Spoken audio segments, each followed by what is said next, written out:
যে ব্যক্তি শিরক করে ইন্নাল্লাহা লা ইয়াগফিরু আন ইউশরাকা বিহি ওয়া ইয়াগফিরু মা দুনা যালিকা লিমান ইয়াশা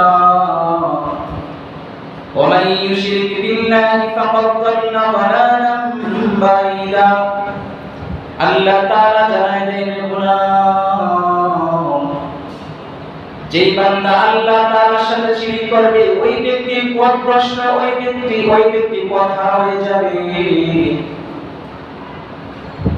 শিরক এত বড় ভয়াবহ একটি গুনাহ। আল্লাহ তাআলা জানায় দেন, যেই ব্যক্তি আল্লাহ তাআলার সাথে শিরক করবে আল্লাহ তাআলা ওই ব্যক্তির জন্য জান্নাত হারাম করে দিবেন।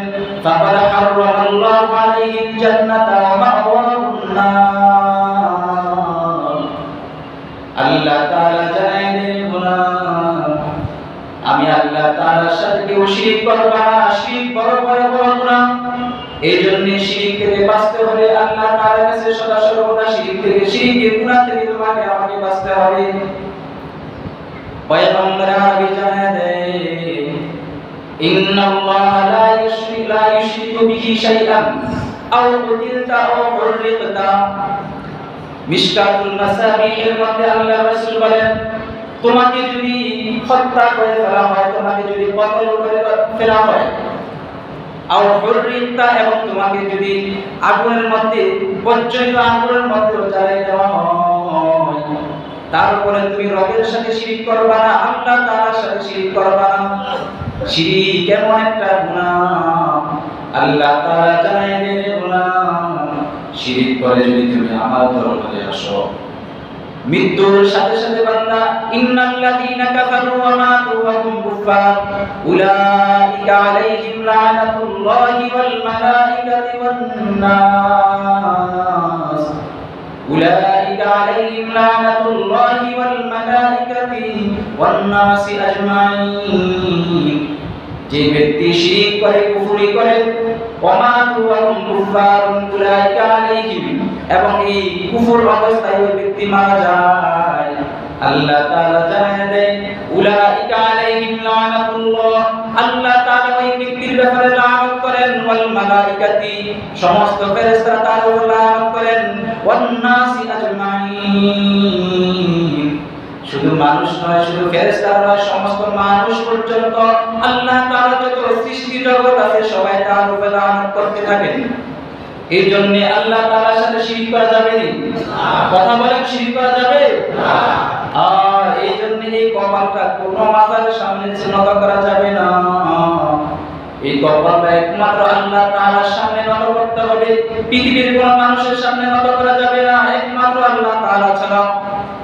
আল্লাহ তাআলা যখন গোটা শরীরটাকে বানাইলেন, সমস্ত ফেরেশতাদেরকে দিয়ে গোটা শরীরটা বানাইলেন, ফেরেশতারা যখন চেহারার মধ্যে হাত দিবে, এমন সময় আল্লাহ তাআলা ডাক দিয়ে বলল, আমার ফেরেশতারা, এই চেহারার মধ্যে তোমরা হাত দিবা, এই চেহারার মধ্যে তোমরা হাত দিবা না। আল্লাহ তাআলা ফেরেশতারা বলেন, রব্বুল আলামিন, গোটা শরীরটা বানাইলাম, চেহারার মধ্যে কেন হাত দিব না? আল্লাহ তাআলা জানায় দেন, ফেরেশতা, আমার এই বান্দা দুনিয়ায় যাওয়ার পরে এই কপালটা, এই চেহারাটা আমার সামনে নত করে দিবে, সুতরাং এই চেহারাটা, এই কপালটা আমি আল্লাহ তাআলা নিজ কুদরতি হাত দ্বারা বানাইবো।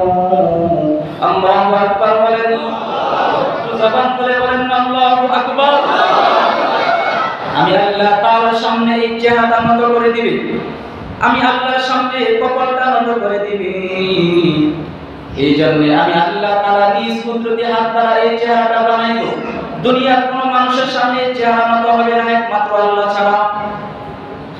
যেই বান্দা আল্লাহ তাআলাকে ছাড়া কোনো মানুষের সামনে মাথা নত করে দেয়, আল্লাহ তাআলা বলেন, বান্দা, তোমাকে এত যত্ন করে তোমার চেহারাটা আমি আল্লাহ তাআলা বানাইলাম, অন্যের সামনে মাথাটা নত করার জন্য নয়। আল্লাহ তাআলা বলেন, বান্দা যখন সিজদা রুকুর মধ্যে চলে যায়, রুকুর মধ্যে গিয়ে যখন সুবহান রাব্বিয়াল আযীম পড়ে, বান্দা তারপরে মজা লাগে না, বান্দা আবার সিজদার মধ্যে চলে যায়, সিজদার মধ্যে গিয়ে বান্দা আবার সুবহান রাব্বিয়াল আলা পড়ে, বান্দা যখন সুবহান রাব্বিয়াল আলা বলে আমি আল্লাহ পাকের বরত্ব ঘোষণা করি, রব্বুল আলামিনকে বলে রব্বুল আলামিন তুমি বড়, তোমার পবিত্রতা ঘোষণা করেছি। আল্লাহ তাআলা জানায় তুমি যখন আমি রব্বুল আলামিনের বরত্ব ঘোষণা করো, আমি আল্লাহ রব্বুল আলামিন তখন আমি রব্বুল আলামিনের কুদরতি কোলের মধ্যে তোমাকে তুলে দিই। সুবহানাল্লাহ। যেই বান্দাকে আল্লাহ কুদরতি কোলের মধ্যে তুলে নেয় ওই ব্যক্তি শিরক মুক্ত ইবাদত করে বলে। এজন্য শিরক এটা এত বড় মারাত্মক গুনাহ।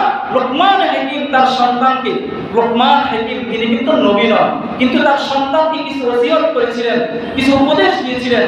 আল্লাহ তাআলার কাছে এত বেশি ভালো লেগেছিল, আল্লাহ তাআলার কাছে এই বিষয়গুলো এত বেশি পছন্দনীয় হয়েছিল যে আল্লাহ তাআলা সাথে সাথে ঘোষণা করে বলেছিলেন, ওয়াইদা ক্বালা লুকমান লিবিনিহি ওয়া হুয়া ইয়াইযুহু ইয়া বুনাইয়া লা তুশরিক বিল্লাহ ইন্নাশ শিরকা লাযুলমুন আযীম। লোকমান হাকিম তার সন্তানকে যখন বলেছিল, সন্তান ওয়া হুয়া ইয়াইযুহু ইয়া বুনাইয়া লা তুশরিক বিল্লাহ, হে আমার সন্তান, হে আমার বৎস, আল্লাহ তাআলার সাথে শিরক করবা না। ইন্নাশ শিরকা লাযুলমুন আযীম, নিশ্চয়ই শিরক হচ্ছে অত্যন্ত মহা গুনাহ। লোকমান হাকিম যখন তার সন্তানকে এই ওসিয়তটা করেছিলেন আল্লাহ তাআলার কাছে বড় ভালো লেগেছিল। এজন্য আল্লাহ তাআলা তার ওসিয়তগুলোকে স্মরণে রাখার জন্য গোটা দুনিয়ার মানুষকে কিয়ামত পর্যন্ত সমস্ত মানুষগুলোকে শিক্ষা দেওয়ার জন্য আল্লাহ তাআলা সূরা লোকমান নামে একটা পরিপূর্ণ কমপ্লিট সূরা নাযিল করে বলে দিয়েছেন, আমার বান্দা তার সন্তানকে যে শিরক থেকে বাঁচার জন্য বলেছে, আমি আল্লাহ তাআলা তার কথাগুলো পছন্দ করে তোমাদেরকে উপদেশ হিসাবে গ্রহণ করার জন্য বলছি। আমি আল্লাহ তাআলা সূরা লোকমান নামে একটি সূরা নাযিল করে দিয়ে তোমাদেরকে উপদেশ দিচ্ছি, তোমরাও কিন্তু শিরক করো না। সুতরাং শিরক মুক্ত ইবাদত, শিরক মুক্ত ইবাদত। কিছুদিন আগে আমরা অনেকেই অনলাইনে দেখেছি চট্টগ্রামের এক ভণ্ড জাহাঙ্গীর হুজুর তার নাম, সে তার কাছে কয়েকজন পরীক্ষার্থী